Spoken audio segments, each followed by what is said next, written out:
secara eksternal, saya kembalikan kepada kawan-kawan diskusi.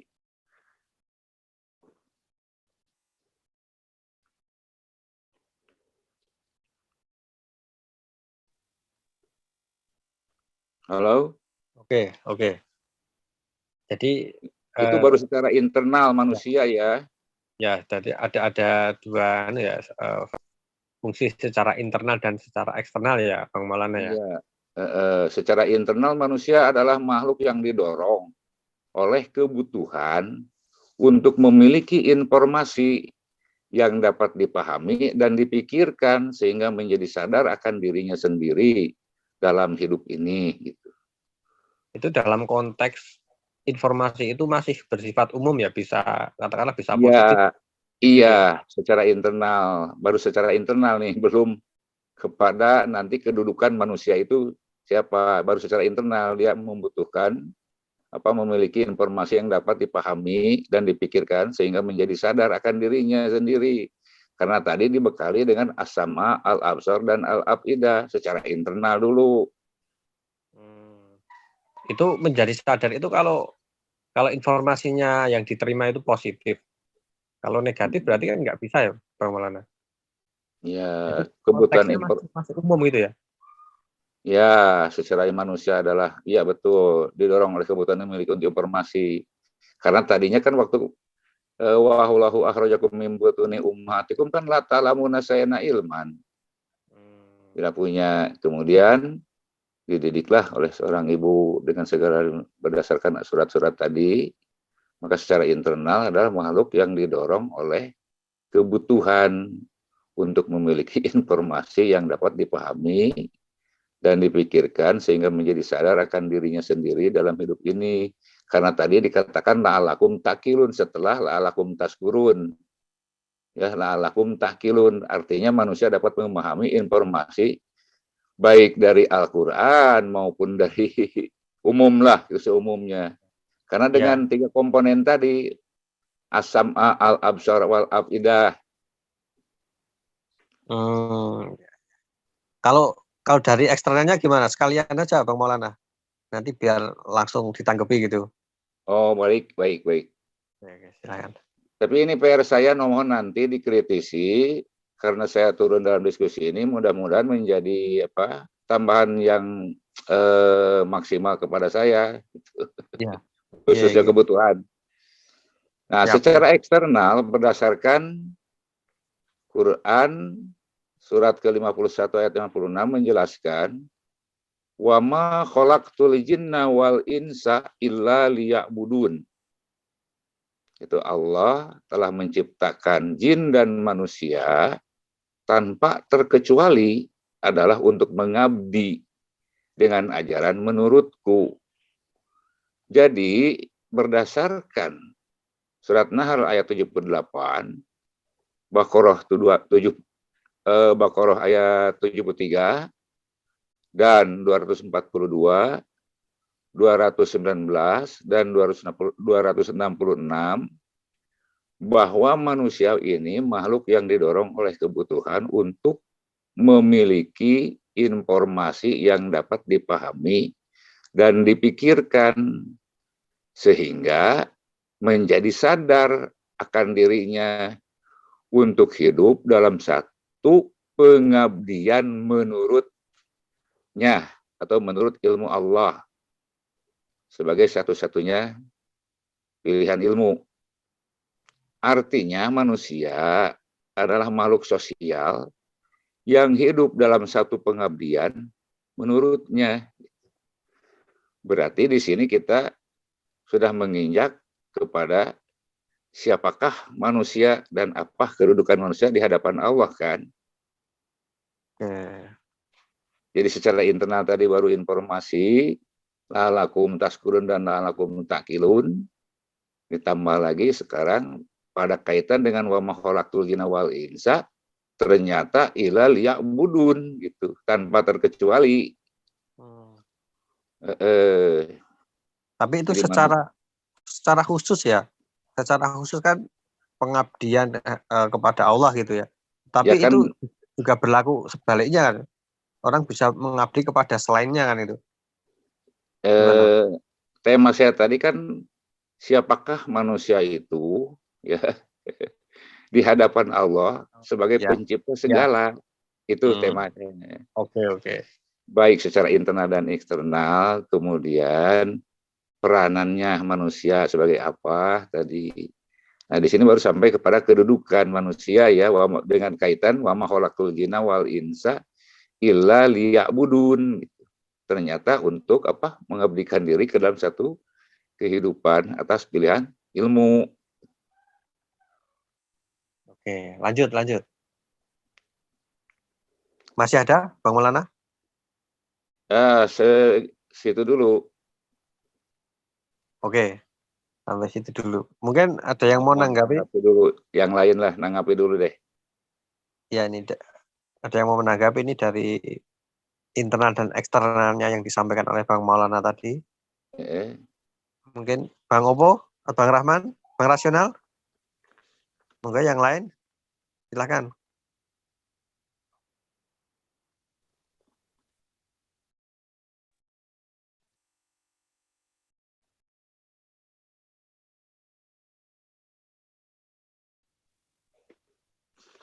Bang Citra, halo. Oh ya, ini berarti sifatnya umum ya pengabdian itu ya berarti kan. Jadi tidak ditentukan dengan ajaran tertentu gitu kan, berdasarkan ayat ini ya, Pak Maulana. Kalau berdasarkan ayat ini, wa ma khalaqtul jinna wal insa illa liya'buduni, berarti isyaratnya kan kemana liya'buduni? Ke ajaran Allah kan? Iya, ke ajaran Allah ya. Liya'buduni, cuman ditulisnya di situ liya'buduninya nggak pakai iya, otomatis lah ada ini gitu. Ya saya paham itu.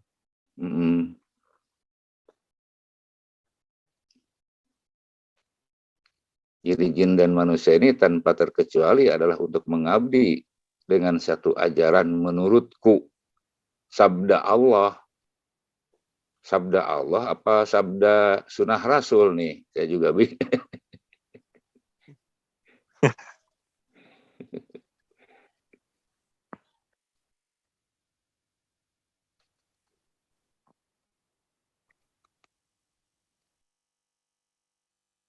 Silakan langsung saja Bang Opo atau yang lain ya, langsung. Pada ayat itu memang harapannya itu kan harapan Allah kan.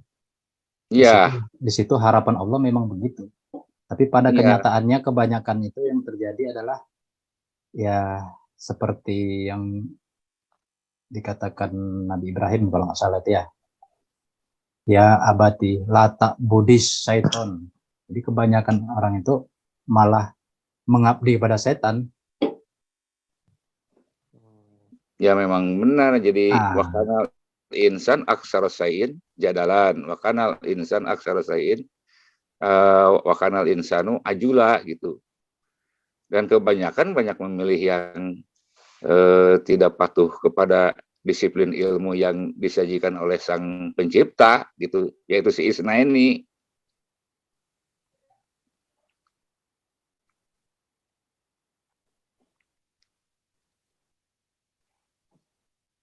Halo?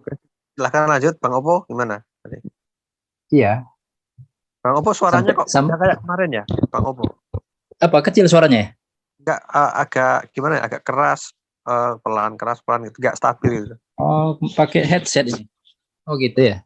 Iya. Kemarin nggak pakai headset. Nah, kemarin jelas. Pakai handphone. Nah, sekarang udah jelas belum? Nah, jelas di stabil. Oh, oke. Ya, karena sejauh ini kan belum ada ini ya. Belum ada perbedaan pendapat sejauh ini.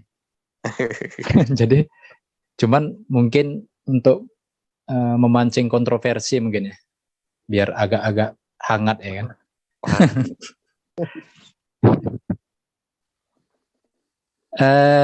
Pak Maulana, ya, apa perbedaan mengabdi dengan bersujud? Sama saja. Sama saja pada ya. prinsipnya mengabdi, bersujud, bersyukur Sama saja. Sama saja ya. Iya. Ya, pada konteks ajaran Allah atas bidang ilmunya ya. Iya. Karena kan memang dikatakan kan wasjudu lillahillazi khalaqahunna in kuntum iyyahu ta'budun. Jadi di situ dikatakan kan bersujudlah menurut Allah yang telah menciptakan keduanya, matahari, bulan kan. Jika kamu hanya kepadanya mengabdi kan ya kan. Ya. Jadi kan kalau hanya kepadanya mengabdi ya bersujud. Ini ada korelasi ini kan. Bersujud lillah.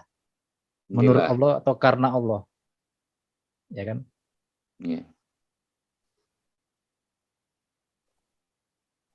Bersujud lillah. Karena Allah. Lillah. Karena Allah yang karena telah khalaqahunna. Menciptakan ya pada kalian berdua sebelumnya ya? Kan tentang Samsa wal Qamar. Oh, Samsa wal Qamar ya. Yang telah menciptakan itu. Ya karena kan larangan untuk bersujud di Samsi wala lil Qamar. Ya kan? Ya. Kaitannya dengan bersujud kepada matahari dan bulan. Itu berarti itu gimana gambarannya tuh? Berarti di luar konteks kepada matahari dan bulan. Kayak ya buduna li samsi, kayak orang bangsa Sabah itu dong kalau begitu. Bilqis ya buduna li samsi. Buddha. Sedangkan dalam konteks ini kan ngomong khalaqtul jinna wal insa, menurut maunya Allah, ridhonya Allah itu kan liya'buduni gitu. Iya, makanya latas judu li samsi kan ini. Walalil Qamar. Jadi dia hanya sebagai ayat kan, matahari dan bulan. Ayat bukan pasti alam langsung. Sebagai pasti alam. Tasbih. Berarti perlambang ilmu ya. Mungkin kita ke Pak Adib dulu nih. Iya, Pak Adib ditunggu-tunggu itu. Ya, sudah Raden. Saya mau ikut nimbrung nih. Monggo biar agak hangat. Ya. Silakan. Jadi saya pribadi punya persoalan memahami pengabdian ya, mengabdi bentuk dalam arti real itu. Pertanyaan pribadi saya itu barangkali teman-teman di sini bisa mengklarifikasi, memberikan pencerahan. Terutama saya harapkan ini dari Bang Maulana dan Bang Opo. Pak Maulana narasumbernya pertama. Ya. Ini kalau ada istilah mengabdi kepadaku dalam pengertian mengabdi kepada Allah sebagai pencipta. Dalam kisah iblis tidak mau bersujud, kan tadi dikatakan otomatis mengabdi itu ya bersujud ya, mengabdi. Lantas si iblis ini sebetulnya dia mengabdi kemana gitu? Kalau nggak mau mengabdi kepada ajaran Allah atau menurut ajaran Allah, iblis itu sendiri orientasi pengabdiannya kemana gitu. Ini menggelisahkan saya. Monggo silakan ditanggapi. Silakan yang lain dulu deh. Menarik ini pertanyaan Pak Adib ini. Ya, saya juga betul. penasaran ini sebenarnya. Saya terima nih. Silakan. Silakan Bang Rasional atau Bang Citra. Ada Mas Bakti itu, Mas Bakti dari Surabaya itu. Oh, itu Mas yang Citra Rizky ini ya. Oh, Mas Bakti, ya Mas Bakti. Mas Bakti. Bang Bakti. Silakan. Ikut dengerin saja, belum Ya. memberi komentar. Oh ya, monitor ya.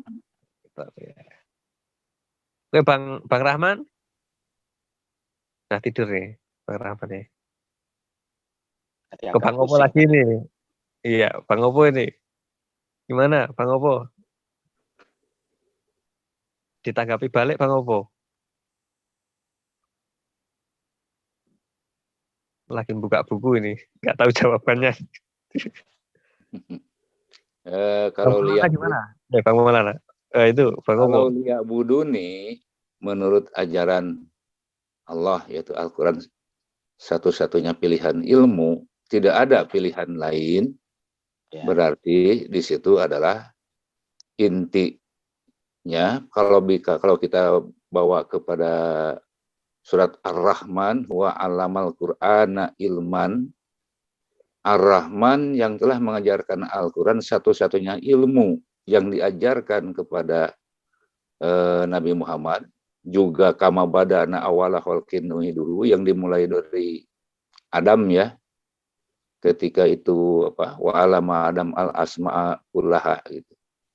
Nah, di sini intinya kepada si Isna ini, intinya ini jadi pola budayanya, uswah hasanahnya dari inti pesan yang tersirat dari Al-Qur'an ini, limisli hada fal ya'malil amilun adzalika khairun nuzulan am sajatul yakum. Jadi intinya kepada aktif kepada khair, negatif kepada syar gitu. Hanya satu-satunya itu pilihan, nggak ada pilihan lain. Itu yang positif. Kenapa? Yang positif kan? Ya, yang positif. Positif. Mengabdi. Ya, soalnya makanya, ilmu ini oleh Allah disampaikan kepada para rasul. Ya. Kalau saya lihat, berdasarkan syariat, id arsalna ilaihim isnaini. Satu ketika kami utus seorang rasul sebagai misi, pembawa visinya yaitu isnaini, si 21. Her lawan sar. Itulah satu-satunya pilihan ilmu secara positif, nggak ada pilihan lain. Ya Buduni itu. Karena nih. Ya, pertanyaan saya kan, ketika iblis membangkang untuk mengabdi kepada Allah, itu orientasi pengabdiannya kemana?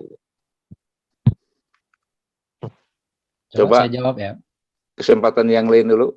Oke, Bang Opo, silakan. Ya, saya jawab. Jadi begini, sebenarnya saya belum pernah terpikir, pertanyaannya bagus nih Pak Adip. Pak Adip selalu menggelitik ternyata. Ya. Belum pernah terpikir, tapi jadi terpikir jadinya nih. Yang pertama, kalau iblis tidak mau sujud pada lillah dan li Adam, lantas dia sujud kemana? Gitu. Kalau saya memahami iblis itu adalah data. Data pertama yang menjadi kafirin, dari golongan kafirin adalah iblis, data pertama. Iya, betul. Jadi karena dia data pertama, nama, ya kan, mungkin ada nama lain, Namrud, Fir'aun, segala macam lah itu kan. Nah, maka data pertama ini selanjutnya menjadi presiden buruk atau bisa menjadi khutuwat, atau bisa menjadi ya jadi jejak tipu daya setan ya. Jadi khutuwati syaitan. Khutuwati setan. Jadi dari iblis ini selanjutnya dia melahirkan menjadi sebuah dilegalkan diizinkan gitu ya. Walaupun tak diridhoi kan. Dia diizinkan menjadi sebuah khutuwat setan. Makanya pada nabi-nabi berikutnya nanti tidak berhadapan dengan iblis namanya, yang saya ketahui, tapi tidak tahu apa ada gitu. Nanti berhadapan dengan setan dengan Sulaiman, setan dengan lain-lain gitu kan. Jadi setan itulah yang misalnya perbuatan setan gitu kan, ocehan setan, itulah yang berkembang seterusnya. Jadi kalau dibilang iblis mengabdi kemana, ya mungkin indisipliner ya. mengabdi kemana? Mungkin ini skenario Allah juga ini, karena iblis ini jujur, skenario Allah juga. Kalau nggak izin Allah nggak jadi nih kehidupan. Kalau nggak ada iblis, jadi menurut saya dia mengabdi juga ini, mengabdi kepada syar gitu ya, atau pola setan gitu.